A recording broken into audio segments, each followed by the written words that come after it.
મિત્રો આજે આપણે અહીં કાટકોલ આવ્યા છીએ. અહીં ઘઉં સોર્ટિંગ માટેનું મશીન છે અને ગ્રેડિંગ પણ થાય છે. જો આ આપણા જે હાર્વેસ્ટરમાં નીકળેલા હોય એ ઘઉં છે. ત્યારબાદ અહીંથી તે ઉપર જાય છે અને સામે ચક્કી છે તેમાં ફોલાઈ જાય છે, જે પૂતળા ને બધું હોય તે. અને અહીં નીચે ઝીણી ભૂકી હોય ઘઉંની તે નીકળે છે. ત્યારબાદ અહીં આમાં પૂતળા તરવાઈ જાય છે. જે ફોલાય નહીં એ અહીં આવી જાય છે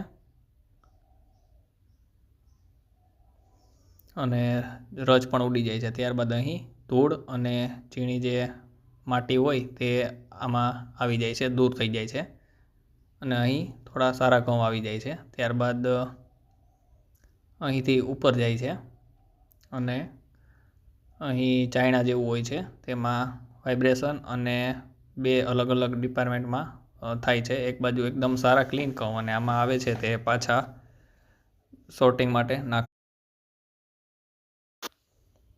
અહીં એકદમ ક્લીન ઘઉં આવી જાય છે.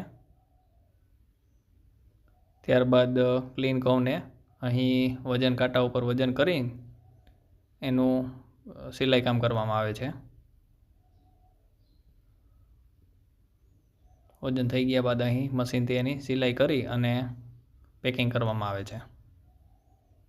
અને એકદમ મિત્રો આમાં ક્યાંય પણ ધૂળ કે કાંકરી આવતી નથી ઘઉંમાં. એકદમ સ્વચ્છ અને સારા ઘઉં આવી જાય છે અને ઘઉંના ફાડા પણ નથી રહેતા.